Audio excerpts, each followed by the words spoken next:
Seve proved the swing is not taught, it's found. Today we're going to take a look at multiple swings of Seve to diagnose his cause and effect, just to see how he evolved his swing through trial and error based on the 3-iron that was cut down and given to him as a child, which he credits for his imaginative play as he had to learn how to curve and shape shots with that 3-iron. And it will go to prove that if you are athletic enough, you will find a way to hit the golf ball. It might not be textbook, but this is what this channel is all about. If you do like this, hit that like, share, subscribe. If you want to support the channel further, we offer channel memberships down below to keep videos like this coming. But before we start that, I wanted to address all these videos out there that you might have seen offering you quick tips to be like the pros.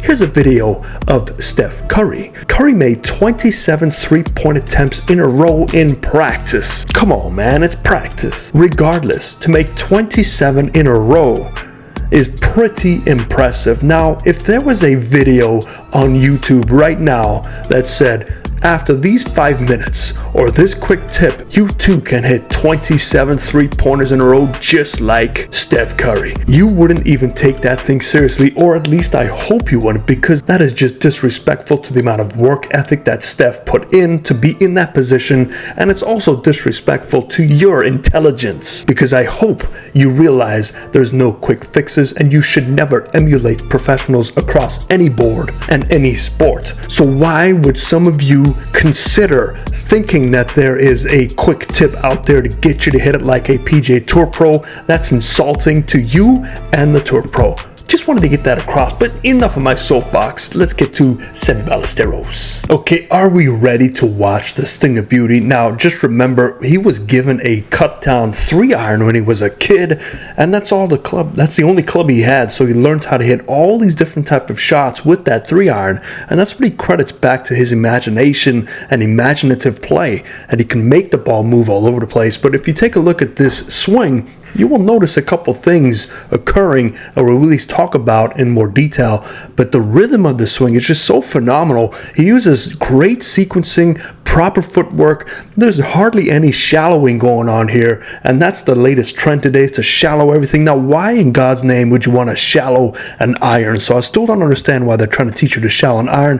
That makes it virtually impossible to hit down, and all of a sudden, that's where the shanks come in. I literally watched a guy a couple weeks ago on the range shallowing his wedge, and every single shot was either a rope hook or the occasional shank. So I guess it's not every single shot, but you catch my drift. So let's just start this out from the start of the swing, and what we're going to do is look at these lines. So let's get into right when he's about ready to hit it, right there. So we have Barney Purple as our spine angle, and that spine angle is going to be preset basically where your shoulder tilt is, designated by mellow yellow. Now that Gumby green on our left side, his right side is basically seeing any weight distribution right to left. We have some Tour Pros that sway a little bit.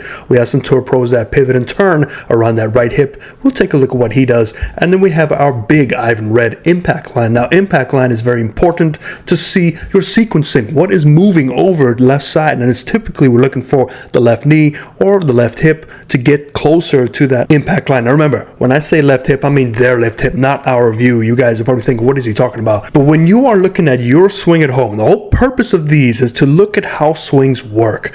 You can see your spine angle, and that's basically how your shoulders are set. Now, that can change by the way your body's positioned, the centeredness of your body, but it's all relative to your ball position. So let's draw a ball position line in blue, and we don't have a blue line, so let me know what we should call that blue line. I know that's kind of hard to see. Let's actually pick out, who I haven't used in a while, Trump orange. We go straight to the top of the sky, and we can see that ball position actually fits right where his centeredness of his spine is, so it's connected to the center of his spine. Now, we do know that he has that forward shaft lean, and how much forward is this? And we're going to have lines for Africa here, but let's do this one in blue since we don't have any other colors.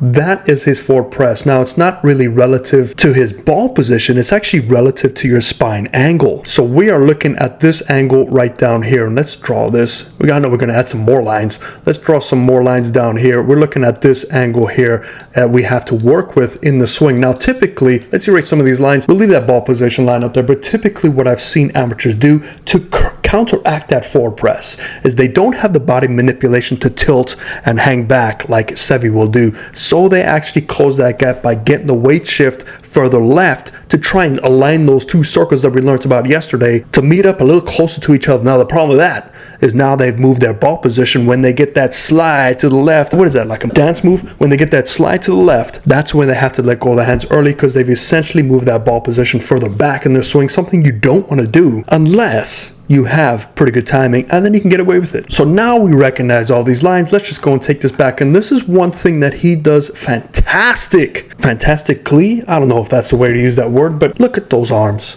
Where's that right elbow tucking in? Like I see all these guys in the range with that stuff sucked into the right side. This is how you create width. This is how you create connection. But unfortunately, you need to have a body to do this, because it puts a lot of stress on your left side to enable that turn and tilt. Usually if you do this, you see people coming out of their tilt to alleviate that pressure on the left side. So this only works if you have a certain body type. But let's take a look at what I'm talking about. Is we see those hands at this point in the swing still directly in front of the chest, and they actually stay there right till about here. So let's erase these lines and redraw those lines. So there's the shoulder tilt and turn, and there's those hands. So they're still pretty much in front of the center of the chest. So he does a very, very good job of staying connected. Now, what can this help you do? It can help you remain in your tilt.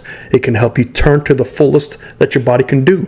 It helps you keep your hands in front of the chest longer, which creates width. Now, when you do that, you actually enact more turn to get the club further back. Average amateurs don't have that body ability, so when they start to run out of turn, their hands keep moving on up, and then next thing you know, they've disconnected and they have to reconnect in a shorter time frame, and that's where you know who comes. And as we keep on turning back, we will see that his shoulders will stop there. The momentum of the club will take that club back to parallel. But remember, let's not get confused. This is not necessarily parallel to him. It is parallel to the ground. Now, what do we mean by that? It's all relative to your turn. So since we're running out of lines, we're going to have to duplicate some lines. So forgive me for this, but look at that shoulder turn line, and we're going to draw that in that red line. And then to make things a little bit more complicated for us, let's draw this red line. So so we can see that right in this little area here, we're going to draw a circle to make it a little bit easier for you. So in the red circle, let's just keep adding more red stuff. So in that red circle, we can see we haven't formed a T. Now, if you can form a T, that is basically the limitation of that club that should go back based on your turn. Now, we see yesterday, Slammin' Sammy Snead got that club to be at his T with about the same amount of turn that Seve had. Slammin' Sammy's club was more in that position. Now, you might look at that and say, that's past parallel. Well, it is not, because it's related to your turn. So keep that in mind when you're looking at your swing. All right, let's get rid of those red lines and let's take a look at this first move. So this is why it's important to put that impact line to see your sequencing, and sequencing is very important for him, because we know he's got a forward press. He needs to get the sequencing correct. So his lower body needs to go, and that will allow his upper body to tilt and hang back to keep himself balanced. So let's take a look. We see that left knee and the left hip hitting that impact line. What this does is it shifts the lower body this way, and to counterproduce that, the upper body will hang back to keep his balance point centered. So as he does this, we can see that upper body will actually fall back slightly to where it started. Now let's go right down to the impact. Bam! There's the impact. So let's erase these lines and let's redraw our connection line, which is very important. We're going to draw this in Gumby green. There's the shoulder tilt. We see that increase of shoulder tilt because the sequencing was correct. The lower body drove, the upper body fell back to maintain posture, and that allows you to drop the club inside your plane. Now we go ahead and reconnect those hands in front of the chest. What do you notice that's very similar to where they started? They're connected to the center.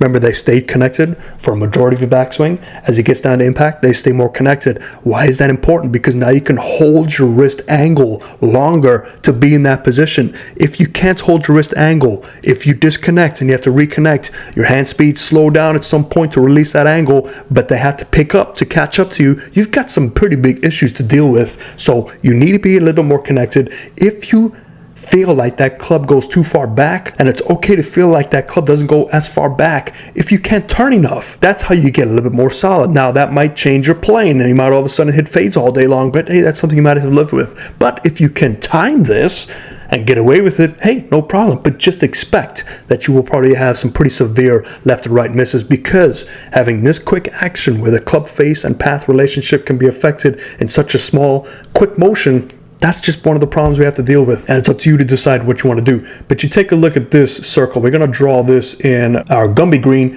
and we take a look at right there.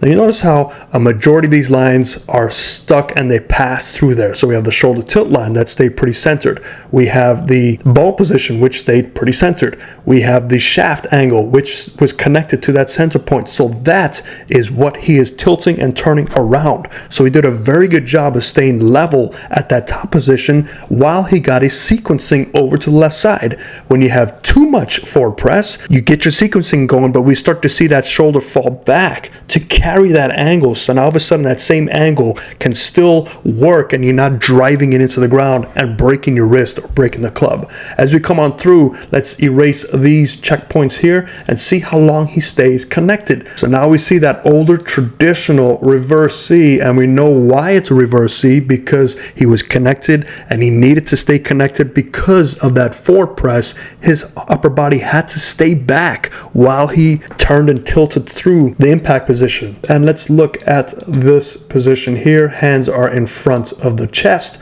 and they still continue to be in front of the chest, which is why you can have a nice long extension with the right arm, and you can't have that if you're too busy doing this, because guess who comes back to dinner and your arms look like this instead.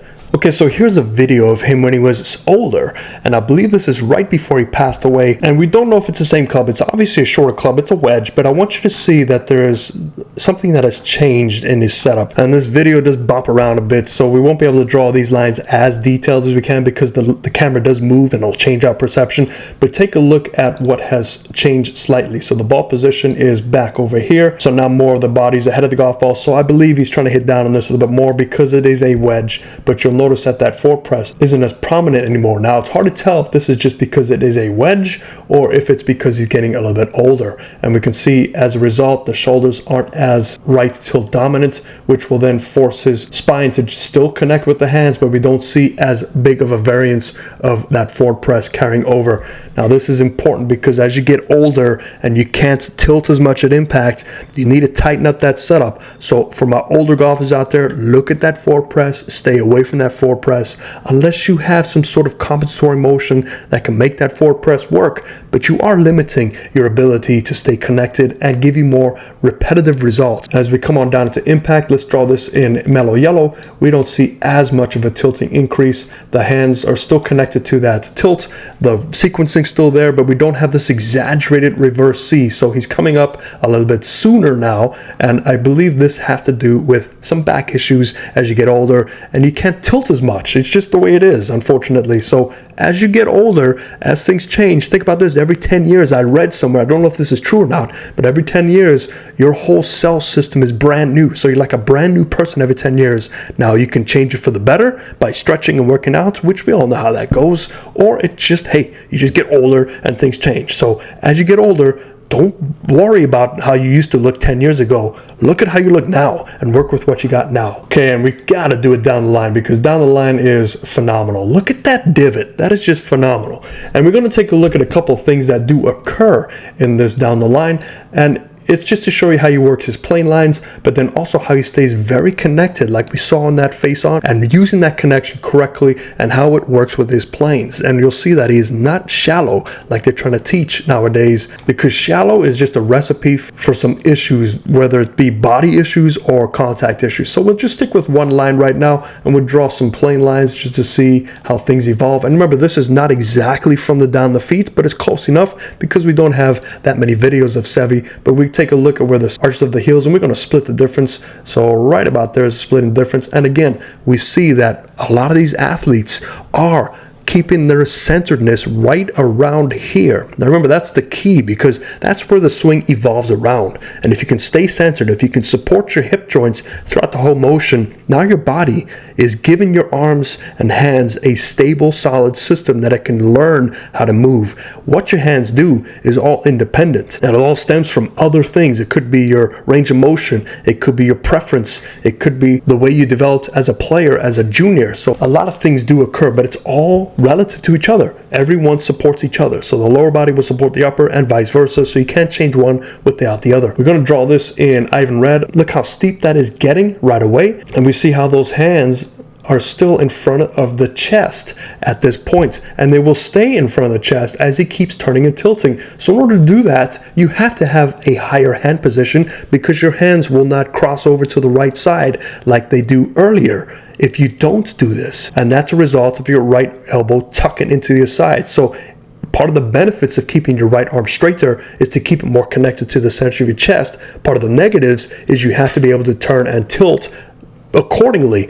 Now, if you take a look at this tilting in red at the top, we can see that that tilting is still perpendicular to the spine. So here's somebody that can really take advantage of his range of motion. We get to the top of the swing, he gets right where he needs to be in that secondary plane line, and obviously the planes have shifted a little bit, but once we get down into impact, we start to see what will help him shallow that club a little bit more is that excessive tilt that he has to do. So we see our triangle check and take a look at where the hands should be going. Does he follow that hand path? He does for that first part, and right when he gets to that center line, which is his spine axis, that's where his hands will start to move back further right our view, because that rotation is kicking in too. Right as we strike that golf ball, we can start to see, look at that amount of tilting that has occurred. He's at roughly 60 degrees, and if we go to the top of the swing, he was at roughly 33, so he is on the higher tilt level. So we're looking at 28 degrees of tilt.